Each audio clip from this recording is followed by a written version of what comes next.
Hello and welcome to A Minute of News with Jeremiah Shaver. It's Friday, April 5th, 2024. A major spring storm, which slashed through southern Ohio earlier this week, brought heavy rain, high winds, flooding, power outages, and in some locations, major property damage. But as for Jackson and Benton counties, it could have been much worse. As it turned out, the storm didn't quite live up to expectations, as local school districts, government offices, and even private businesses and restaurants either closed for the day on Tuesday or shut down early for safety-related reasons. The Jackson and Benton County areas were dealt with some heavy rainfall at times. The Jackson area received 1.7 inches of rain over a 24-hour period from early Tuesday into Wednesday, which resulted in widespread flooding in the usual locations and some related road closures. There were isolated high winds in some places where a band of scattered severe thunderstorms occurred over the area, but yet very little property damage or personal injuries were reported in both counties, and there were few short-term power outages as well. Not all that far away, it was indeed much worse. For example, the National Weather Service confirmed a EF1 tornado had touched down near West Union in Adams County.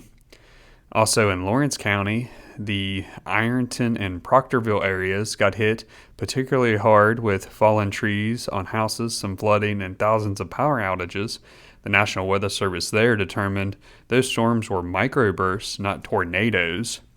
That's not to say that there wasn't some local drama. For a short time, Wellston area residents were notified late Tuesday night through a Nixle alert from the Jackson County Sheriff's Office that they were under a tornado warning. The residents were advised to take shelter.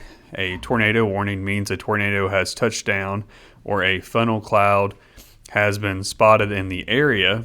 However, as it turned out, the locally generated notification was premature and there was no tornado warning actually issued by the National Weather Service. Jackson County Emergency Management Agency Director Rob Chekaleski confirmed later that Jackson County was never under an official tornado warning from the National Weather Service Tuesday evening. He explained that at one point there were some high winds up to 70 miles per hour heading towards Wellston. Chekaleski had told the Telegram that there was conflicting radar data and they thought there was some rotation. The Wellston Fire Department and Chekaleski had had a quick conversation that evening, and the Wellston Fire Department decided a Nixle alert was needed to warn citizens in the Wellston area as a precautionary measure. As it turned out, no tornado occurred in the Wellston area. But as Chekaleski pointed out, it was better safe than sorry, as nearby counties did experience high wind events and tornadoes. While there was no tornado in or around Wellston, Chekaleski does believe it's quite possible that a small tornado ripped through a section of Liberty Township here in Jackson County on Tuesday evening. However, due to the location, it was kind of a wooded location. It appeared the casualties were mainly trees and power lines. On Wednesday morning, Chekaleski was checking out the wind damage reports west of Jackson and Liberty Township and made an initial assessment that a small tornado may have struck a wooded area in the vicinity of Irwin Hollow Road, Oakland Road, and Roberts Road. He stated that video footage taken by drone reveals a path where a possible tornado had touched down in spots. He had said you could follow a path where it looks like a tornado went through the woods, he observed. It was in the middle of nowhere there in Liberty Township. Chekaleski noted that numerous trees were knocked down, and the nature of the damage and the apparent rotation of winds suggested to him that a tornado may have occurred. He has contacted the National Weather Service, which was expected to send personnel to the scene this afternoon to make an official determination on whether or not a small tornado touched down in Liberty Township. Based on the initial inspection, the only structural damage was to one outbuilding, and there was also secondhand reports of some blown down hunter blinds, according to Chekleski.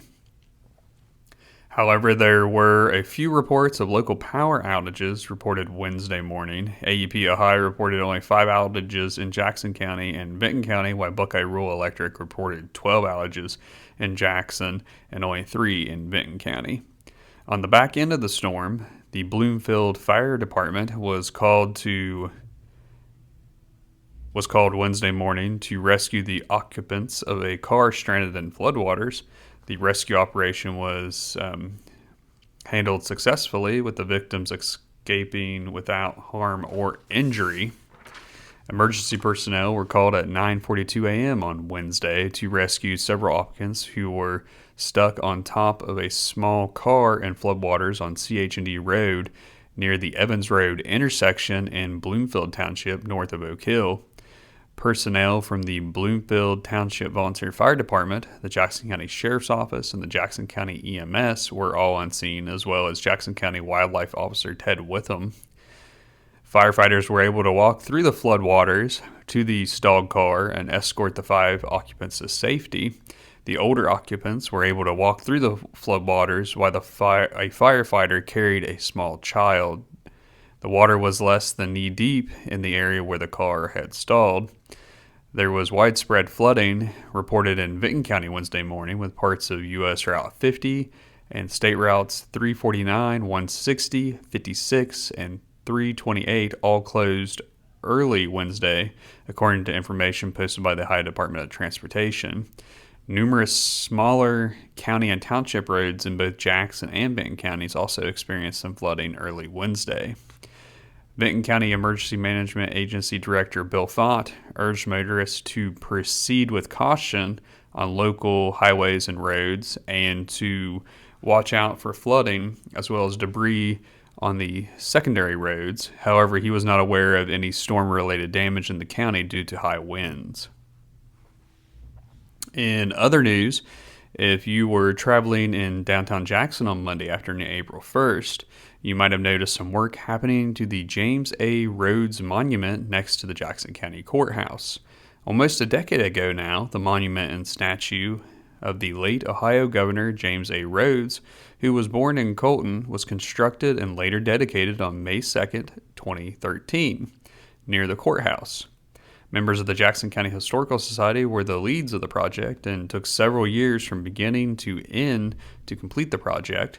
Rhodes had served 4 terms as governor of Ohio. He was born September 13, 1909 in Colton.